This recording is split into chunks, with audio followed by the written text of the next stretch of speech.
Bonjour tout le monde, nous allons commencer donc une nouvelle session de vidéos qui seront données tout le long du confinement. Il s'agit de tutos concernant la méthodologie en histoire ou en géographie. Et donc là aujourd'hui nous allons faire un premier tuto concernant comment faire un croquis ou un schéma en géographie. On va surtout s'intéresser d'ailleurs à comment faire un schéma en géographie. Donc, j'ai choisi cette forme d'expression parce que je pense que pour vous c'est quand même ce qui est de plus pratique, puisque vous avez à la fois l'audio, ce qui vous permet de mieux comprendre, et l'écrit, puisque je vais écrire au fur et à mesure ce que je veux que vous compreniez et que vous appreniez sur comment faire un schéma ou un croquis. Donc, la première chose, donc on va pouvoir mettre le titre tuto schéma en géographie. Bien, alors, je vais revenir à une police normale, 14 ça me semble bien. Bien, alors, la première chose qu'on va devoir faire, c'est d'abord avoir définition de schéma en géographie.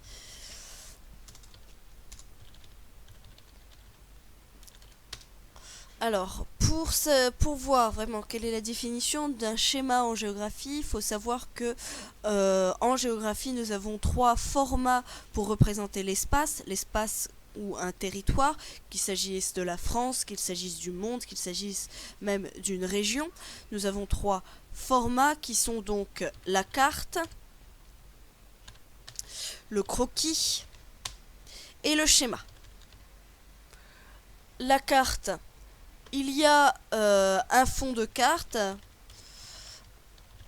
et les proportions sont respectées, etc., etc. Une carte, vous voyez, c'est vraiment ce qu'on a déjà vu jusqu'à présent en cours de géographie et en histoire. Attention, point important, parce que je l'entends encore trop souvent, quand vous avez une carte devant les yeux, ce n'est pas synonyme systématiquement de géographie. Vous avez des cartes en histoire. Vous pouvez tomber sur une carte en examen en histoire. Donc faites attention. La carte, savoir lire une carte, c'est une compétence qui est à la fois associée à la géographie et à l'histoire.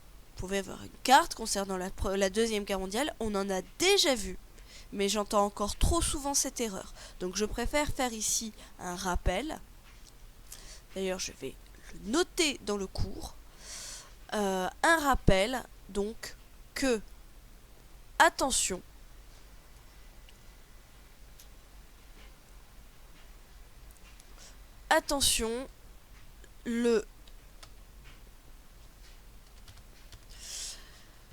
les cartes peuvent être utilisées en géographie et en histoire. Ça va d'ailleurs être un peu la même chose pour ce qui est des croquis et peut-être un peu moins des schémas, même si on peut aussi faire des schémas en histoire. Alors, un croquis ensuite. Qu'est-ce qu'un croquis ? Un croquis, en fait, c'est tout simplement un peu la même chose qu'une carte,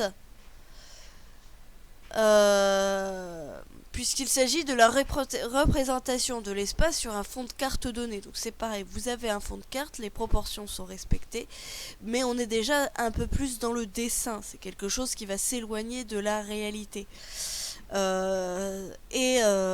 Enfin, on a le schéma. Le schéma, c'est la représentation dans un espace donné de quelque chose que l'on va représenter. Par exemple, c'est ce qu'on avait vu lorsque l'on avait vu les différentes échelles. D'ailleurs, on va reprendre cet exemple-là pour qu'on puisse voir vraiment ce que c'est que le schéma en géographie. Donc, les différentes échelles géographiques. Ça peut également être un graphique. Ça peut également être un graphique en bâton, un organigramme, etc. etc. On les a vus, ces notions. On les a déjà vues lorsqu'on était en groupe. Nous avons fait des graphiques, nous avons fait des pourcentages. Tout ça, ce sont des choses qu'il faut savoir faire lorsque vous serez en examen de brevet ou les examens futurs que vous aurez à faire. Voilà. Je reprends ici. Hop. Hop. Voilà. Les croquis, donc je répète. Une représentation d'un espace. Quand je parle d'espace, c'est un espace géographique. La France, région, etc. D'un espace physique. D'accord ? Sur un fond de carte,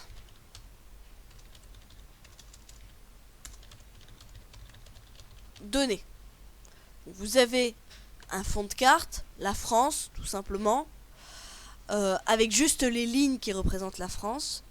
Le croquis va consister à s'approprier ce fond de carte pour répondre à une question donnée.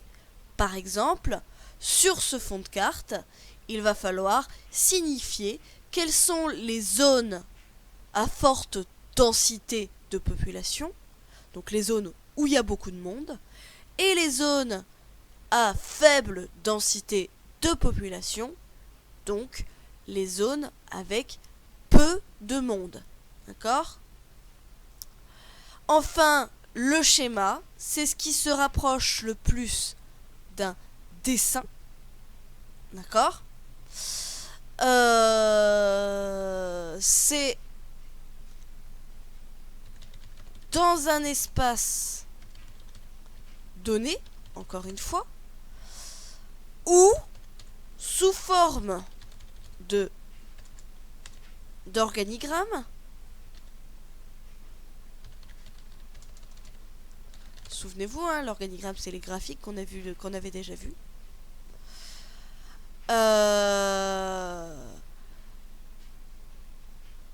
Et donc, ce schéma n'a pas forcément, ne respecte pas forcément les échelles, ne respecte pas forcément la proportion, les vraies proportions d'un espace. C'est-à-dire que, par exemple, Paris est extrêmement importante, c'est la ville la plus importante en France. On va montrer Paris par un gros point rouge qui va être vraiment très très gros sur la carte, alors que les autres villes vont avoir des points un peu plus petits. Donc ça veut dire que vraiment on va avoir on ne va pas avoir d'échelle respectée. C'est ce qu'on appelle l'échelle, c'est ce qu'on avait déjà vu plusieurs fois. Le dessin, le schéma, il peut être dessiné à main levée, ce qui est une différence par rapport au croquis. Hein. Le croquis, on est bien d'accord, ne se trouve que sur un fond de carte qui est déjà imprimé. Et c'est une simplification. De ce que l'on veut représenter. D'accord ? C'est une simplification géométrique de l'espace que l'on va représenter. Donc considérer. On parle de l'espace considéré. Voilà. Alors là déjà, on a quelques éléments qui sont assez intéressants. On a donc là, voilà. Hop. On a donc comme ça la définition, la différence entre un croquis et un schéma. C'est important de connaître la différence entre un croquis et un schéma, tout simplement parce que au bac, au brevet ou au BEP, on peut vous demander de faire un schéma. comme on peut vous demander de faire un croquis. Donc il faut savoir de quoi on parle, forcément. Donc voilà, donc ça c'est la première chose. Alors, nous avions déjà parlé des 5 points les plus importants pour ce qui est de faire une carte. Ces 5 points vont être les mêmes que pour faire un croquis ou un schéma. On parlera plus spécifiquement du schéma un peu plus tard dans ce tuto, mais déjà, il faut savoir qu'il y a 5 points qui sont importants. Le premier point. Ils ont un titre. Le deuxième point. Ils ont une légende. Le troisième point.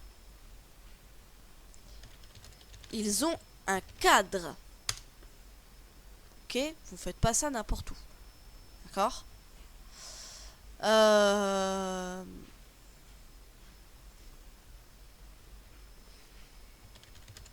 Ils ont point de repère géographique, spatial, pardon. Spatial. Points cardinaux, etc.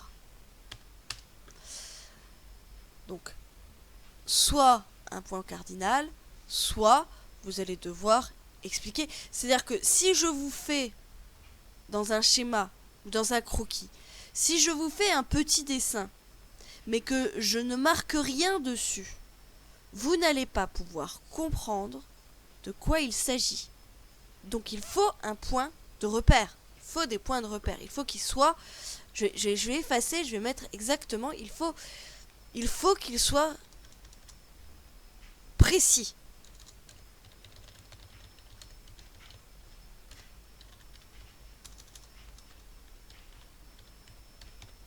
D'accord ? Voilà. On va plutôt mettre ça comme ça. Plus logique. Et enfin, le dernier point. Le dernier point concerne uniquement les croquis. Les schémas, ce n'est pas obligatoire. Donc les schémas n'ont que 4 points. Le dernier point, pour le croquis, il faut qu'il y ait une échelle. Parce que le croquis est une représentation de la réalité. Alors que le schéma n'est pas une représentation de la réalité. Faites attention à ça. Donc, le schéma n'a pas d'échelle. Le croquis doit avoir une échelle. D'accord ? Une échelle. Je vais tout de suite vous montrer ce que c'est par les formes. Hop. Insertion. Forme. Tac. C'est... Hop. Insertion. Forme. Tac.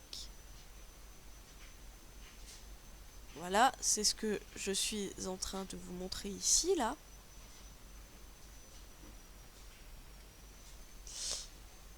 Je galère un peu. Voilà. Là, ici, vous voyez, là, c'est l'échelle. Au-dessus, vous allez avoir écrit... je galère. Vous allez avoir écrit 500 km, par exemple. D'accord ? Bon, bah ça va être l'échelle qu'on va retrouver soit dans la carte, soit dans la... Ah, pourquoi aucun trait. Voilà. Soit dans la carte, soit dans le croquis. Mais c'est pas quelque chose qu'on retrouve dans les schémas. Donc le croquis ou la carte doivent avoir une échelle. Ce n'est pas le cas du schéma. D'accord ? Alors, ceci étant dit, maintenant que l'on a fait ça, je vais vous montrer un petit croquis. Un petit croquis que l'on a déjà vu en cours. Pourquoi est-ce que je ne vous fais pas le croquis que je voudrais que vous fassiez ? Déjà, parce que vous allez devoir le faire à la maison. Et puis, parce que c'est un croquis qui va ressembler énormément au croquis que vous avez déjà eu dans votre cours que je vous ai envoyé par Messenger. Donc là, je vais vous faire le croquis tel qu'on l'a fait en cours pour expliquer ce que c'était que les différentes échelles en géographie. Hop. Format de la forme. Aucun remplissage. Vous voyez, on a un premier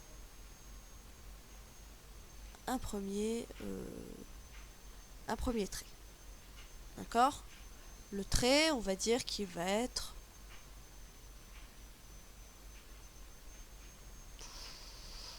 en rouge. Voilà. Dans ce premier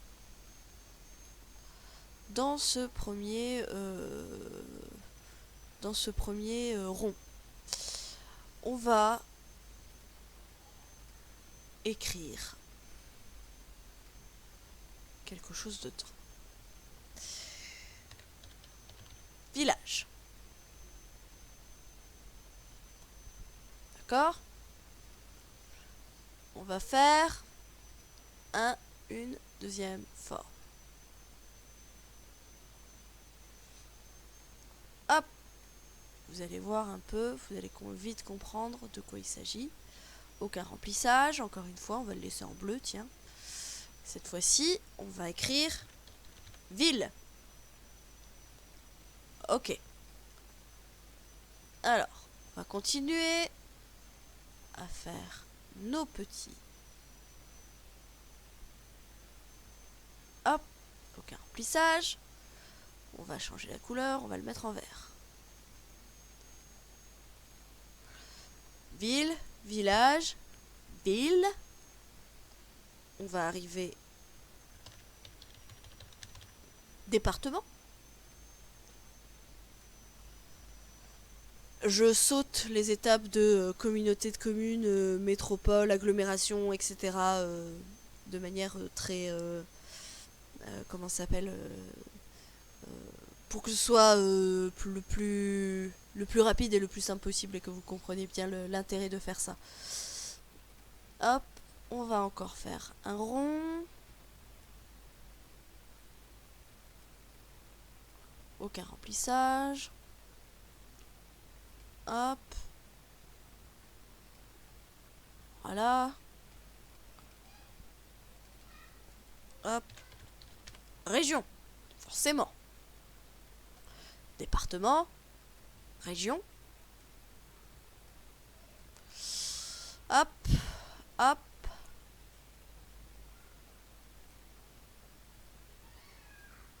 Hop. Aucun remplissage.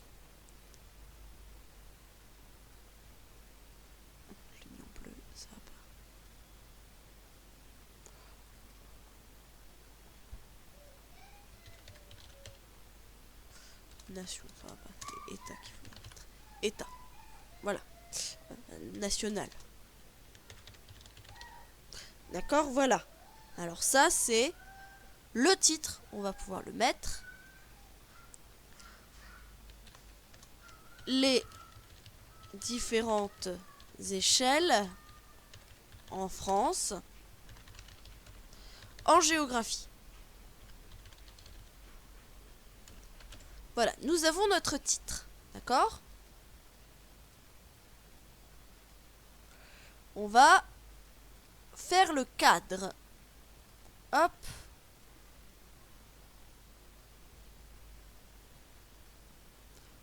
Un remplissage. Voilà, on a... Hop, c'est mieux. On a le titre, on a le cadre. C'est précis, on n'a pas besoin d'avoir une échelle, d'accord? Et donc dans ces cas-là, là ici, on va avoir... Qu'est-ce qui nous manque là pour vraiment comprendre? Alors, de base comme ça, vous allez comprendre assez facilement qu'effectivement, on va du plus petit au plus grand. C'est-à-dire que le village, c'est l'unité la plus petite concernant la France. Et la nation, l'État, c'est l'unité la plus grande. juste quelque chose, je fais un dernier truc. Hop, fichier, accueil. Voilà. Il y avait des mots qui étaient gras, on aurait pu croire qu'il y avait une signification particulière. Je ne veux pas qu'il y ait de signification particulière à ça.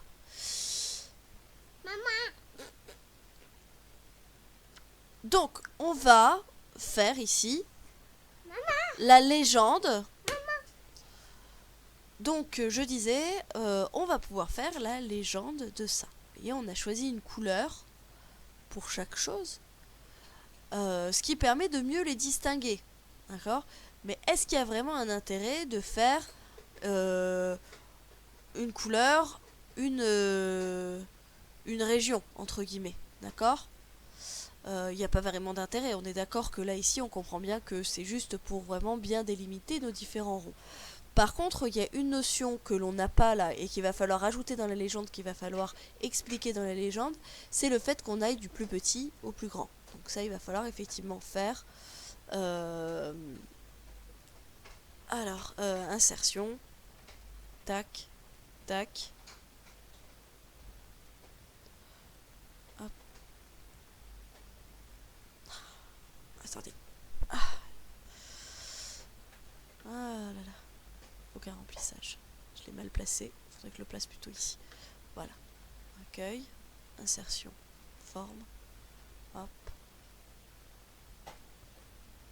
Aucun remplissage. Insertion, forme.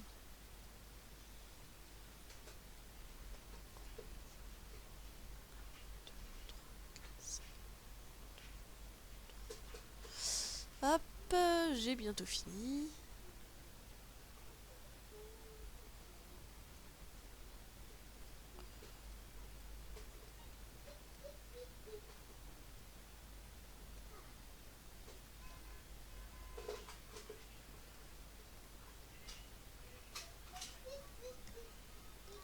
Et les ronds comme ça.